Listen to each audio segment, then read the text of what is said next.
Hey guys, this is Raquel, New York attorney law professor. It is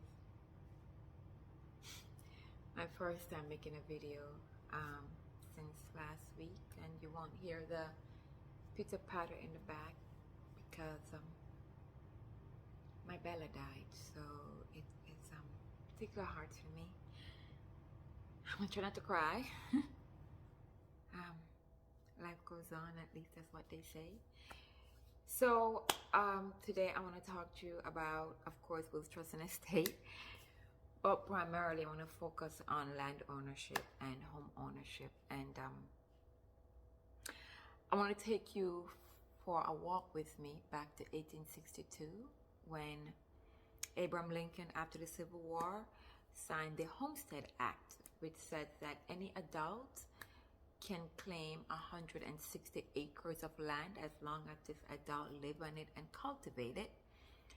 And so the problem is Native Americans were not allowed to claim these lands, and the free slaves were prohibited based on the Black Code laws, which prohibited land ownership by these free slaves, but they were allowed as sharecroppers to live and cultivate on a land that they cannot own. Furthermore, the Black Code laws reversed General Sherman's 40-acre on a mule that were supposed to go to these free slaves.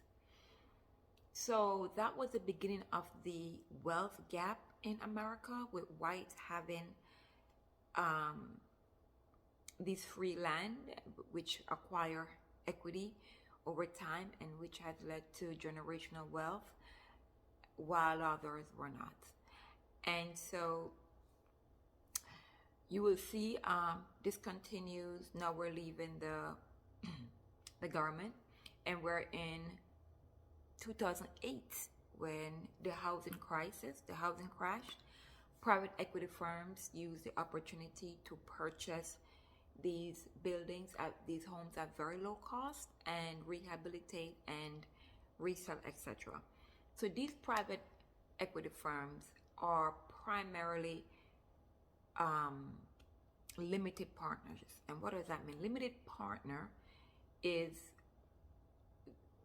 a type of investor where their liability is limited to whatever they invest. So let's say I invest $10 and I'm being sued, the company is being sued, I'm only responsible for $10.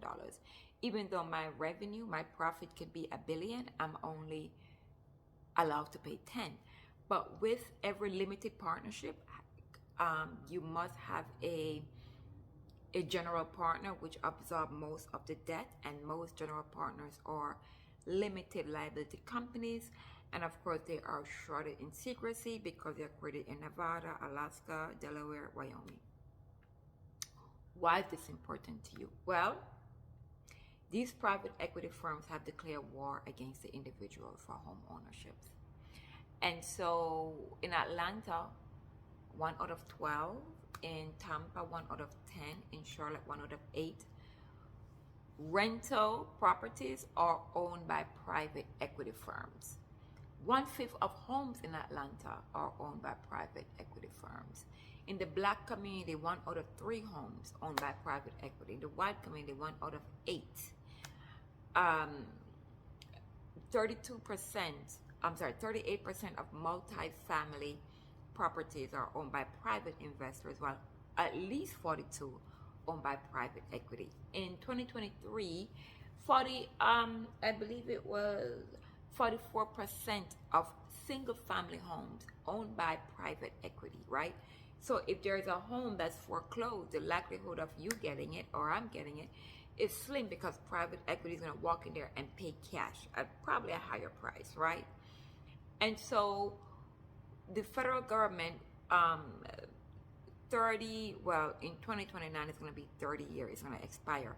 The federal government almost 30 years ago created what we call a low-income tax incentive, where general contractors, builders, were allowed to build housing units, tax subsidy, in return making it affordable for individuals. Well, we're almost up. We're almost at that 30 years. In Los Angeles, one building reached its 30 years, and the rent skyrocketed. LA had to pay the landlord $15 million to keep the building affordable. And so you're seeing this across the country. You're like, why is rent going so high? Why is rent so high? Because this tax incentive is ending or about to end. And so, like in New York, 69% of individuals or renters rent for a one bedroom. I mean, you're looking at like $3,500, and so that means $42,000 a year in rent, which means you have to be making around $140,000 a year, and I mean to even be comfortable. So rent is no longer 30%; it's at least 50-70% of one's income.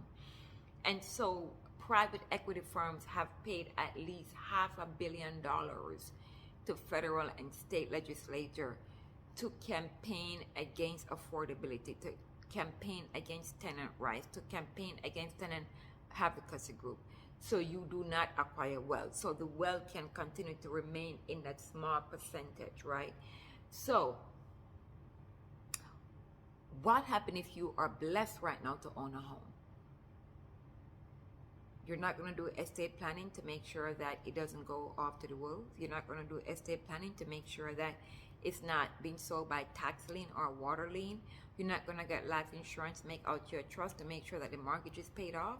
You're not going to keep your generational wealth, knowing the history of what it is to own a home or land in this country. Okay.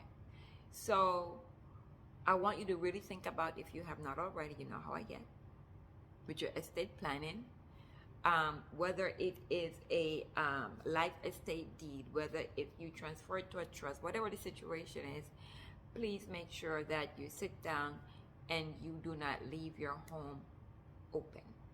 Make sure that it is protected, right? It's not automatically going to go to your loved ones. You have to make it go to your loved ones. All right? So I hope this helps someone. Don't forget to document up, right? Like, share, subscribe, and I'm going to see you next video, okay? Talk to you later. Take care of yourself out there.